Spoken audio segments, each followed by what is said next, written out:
है न मनुष्य के नंगे पैरों की निशानी। यात्रा की थकान में मैं गहरी नींद में सो गया था।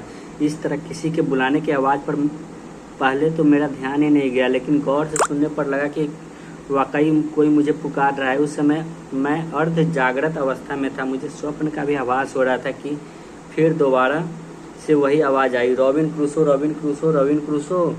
मैं अब भयभीत होने के साथ पूरी तरह से सचेत हो गया और सतर्कता बरतने के उपाय सोचने लगा। जैसे ही मैंने अपनी आंख खोली तो देखा कि मेरा पॉल बाड़े के ऊपर बैठा हुआ था। मुझे यह समझते देर नहीं लगा कि वही इसी बिलापी भाषा में मुझे पुकार रहा है, जैसे कि मैंने उसे बोलना सिखाया था।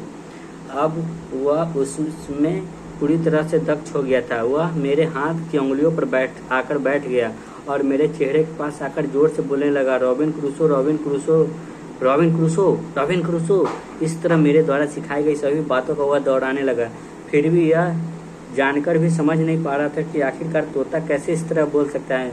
वैसे मेरे लिए यह बहुत अच्छा था। मैं यह देखकर अचंभित था कि वह तोता मेरी अनुपस्थिति में भी कहीं नहीं गया था।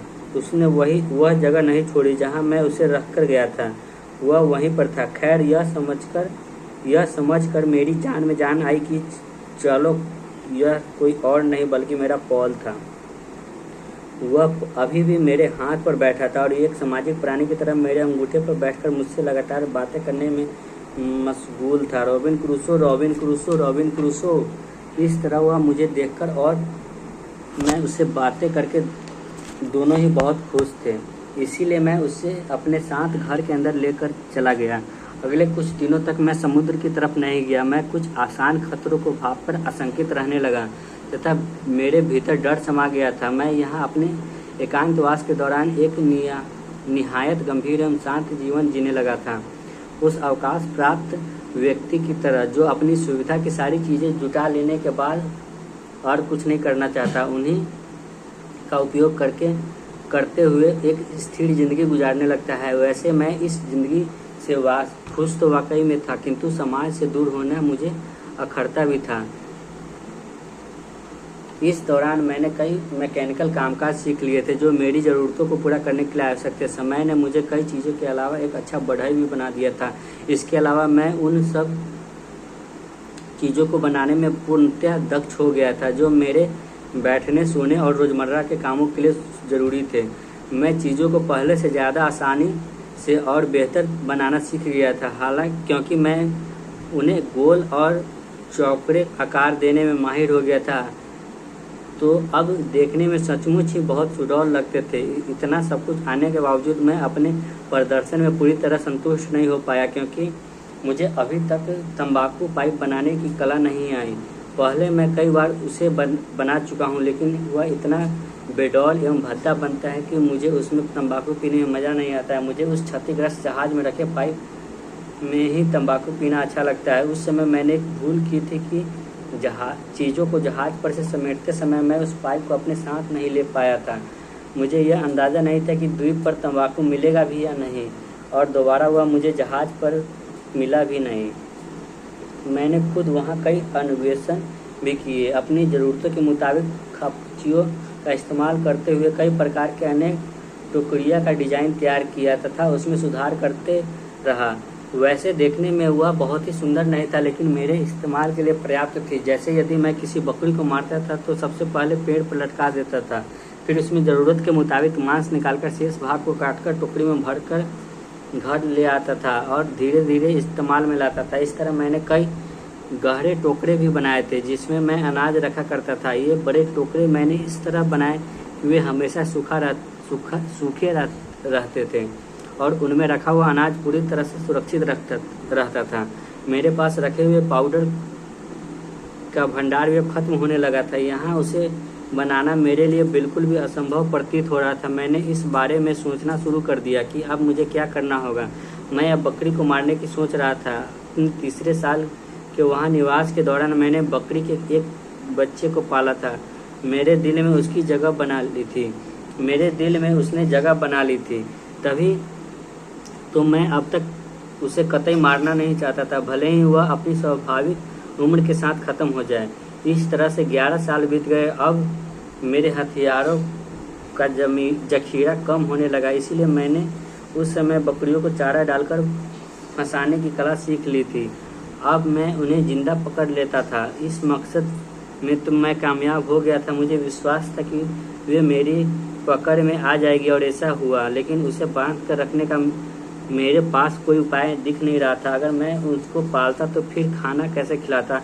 कुछ दूरी पर मुझे एक गड्ढा दिखाई दिया और मैंने वही एक मांद बनाई। जमीन में कई मांद बनाकर रखने से उन्हें खाना खिलाने की समस्या सुलझ गई। इस प्रकार मैंने बिना किसी खास मेहनत के बकरियों को चारा डालकर फंसाने और उन्हें पालने का तरीका भी ईजाद कर ही लिया।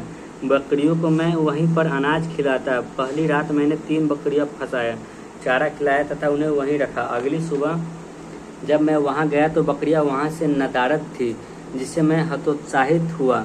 फिर भी मैंने चारा डालकर उन्हें फंसाने का प्रयास जारी रखा। अगले ही दिन उसमें एक बड़ा बकरा और 3 छोटी बकरियां उसे खाने के लिए आए थे। पुरानी घटना से सबक लेते हुए मैं खुद मान तक नहीं गया। उन्हें अपनी ज़रूरतों के लिए मैं जिंदा रखना चाहता था, इसीलिए उन्हें मार भी नहीं सकता था। मैं उन्हें मार तो सकता था, लेकिन मुझे उससे दूसरा काम भी लेना था। मैं जैसे ही उनके पास जाता तो वो डर से वहाँ से भाग जाते। मेरी यह समझ में नहीं आ पा रहा था कि मुझे इस हालात में क्या करना चाहिए। तब मैंने यह सीखा कि इन्हें भूखा रखकर पालतू बनाया जा सकता है। यदि मैं इन्हें 3-4 दिनों तक भूखा रखूं और इसके बाद इनके पास कुछ अनाज पानी लेकर इन्हें खाने पीने के लिए दूँ तो सचमुच ही यह मेरे पालतू बन जाएंगे। ये इतने उपयोगी जीव है कि बाद में ही मेरे काम आ सकते हैं। हालांकि उस समय मुझे समझ नहीं आ रहा था कि क्या यह सही होगा, लेकिन समय के मुताबिक मुझे वही बेहतर लगा। तब मैं उन 3 बकरियों को रस्सी में बांधकर अपने साथ घर ले आया। मेरा यह प्रयोग सफल रहा। जैसे ही मैंने उन्हें मीठे अनाज खाने को दिए तो वह खुश हो गए। अब मैं उन्हें पालतू बना चुका था। इस तरह लगा कि बकरी के मांस के साथ मेरा पाउडर की ज़रूरत की पूर्ति भी हो जाएगी। मैं इन्हें ज़्यादा तादाद में पाल सकता हूँ। शायद तब मेरे पास बकरियों का झुंड हो जाएगा तथा इन्हें रखने के लिए मुझे एक बाड़ा भी बनाना पड़ेगा। फिलहाल यह समस्या यह थी कि मेरे बड़े होने पर यह पालतू जानवर कहीं फिर से जंगली न हो जाए। अब इससे बचने का केवल एक ही तरीका था कि उस स्थान को बाड़े या खूंटों से घेर दिया जाए ताकि वे भाग न सके। इतना काम कर पाना मेरे अकेले के बस का नहीं था। फिर भी बिना यह सब किए काम भी चलने वाला नहीं था। इसके लिए मेरा पहला काम एक समुचित जगह की तलाशना था,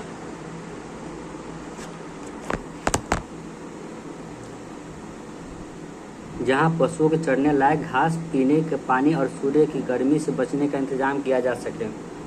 उन्हें घेरने का बंदोबस्त करने के लिए मैं कुछ चीज़ों को जुगाड़ में लग गया ताकि सारा काम सुमचित ढंग से हो सके। इसके लिए वहाँ पानी का भी भरपूर इंतजाम करना था। इसके लिए जो जगह मुझे उपयुक्त दिखाई दी वह मेरी रिहाइश से कम 2 मील दूरी थी। कुल मिलाकर वह जगह इतनी अच्छी थी कि यदि मेरे रिहाइश से 10 मील दूर भी होती तो मैं उसे वही बनाता।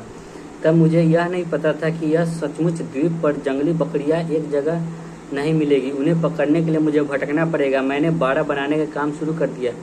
पहले मैंने इसे 50 गज की चौड़ाई में बनाने का विचार किया। फिर वर्तमान में तो छोटे बाड़े से ही काम चल जाता। बकरियों के झुंड पड़ने पर बड़े स्थान की ज़रूरत का महसूस करते हुए मैंने 150 गज लंबे और 100 गज चौड़े बाड़े का निर्माण शुरू किया ताकि उतनी जगह में सभी को बांध कर रखा जा सके। एक दूरदर्शी के तौर पर मैंने पूरी साहस से इस काम की शुरुआत की। उस स्थान पर बाड़ा बनाने के लिए मैं 3 महीने तक जमीन को घेरने के लिए लकड़ियाँ को गाड़ता रहा। पूरा बनाने के बाद वहाँ उन 3 बकरियों के बच्चों को उसके सबसे अच्छे भाग में मैंने रख दिया। उन्हें अपने प्रति विश्वास कायम करने तथा पालतू बनाने के लिए खाना खिलाने के लेकर पानी पिलाने, दाना व चारा खिलाने जैसे सभी काम अपने ही हाथों से करने लगा।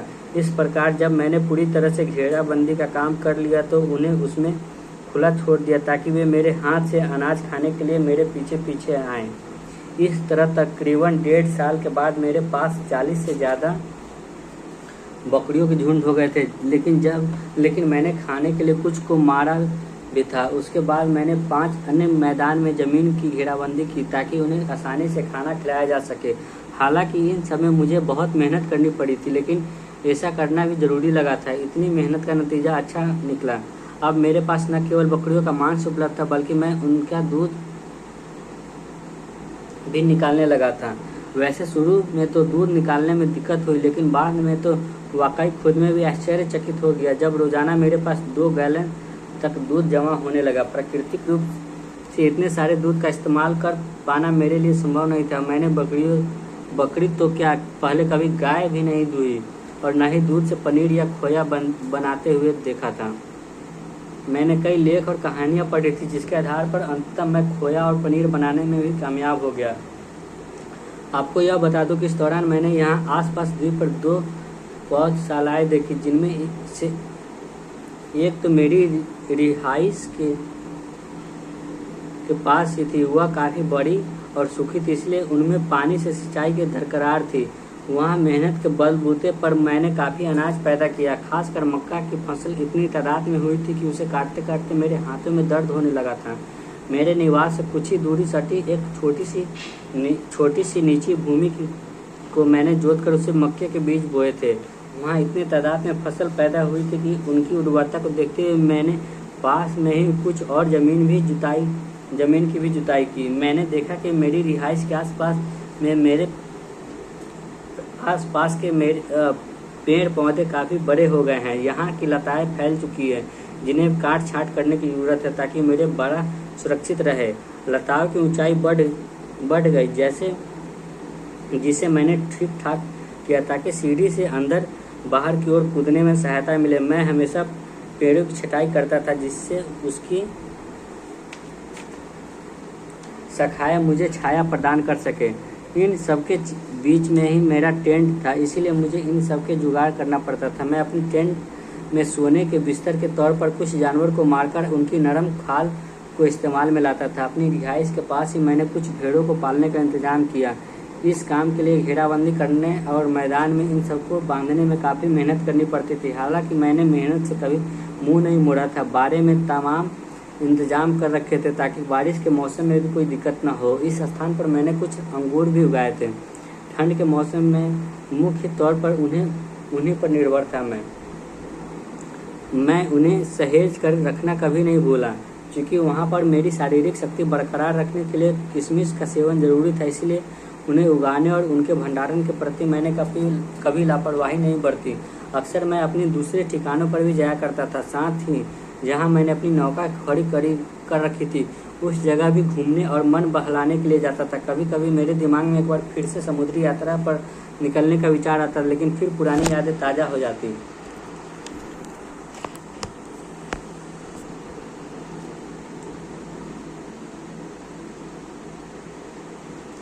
तब मैं सहम जाता। यहाँ मेरी ज़िंदगी ठीक ठाक कट रही थी और सारी चीज़ें व्यवस्थित सी हो गई थी।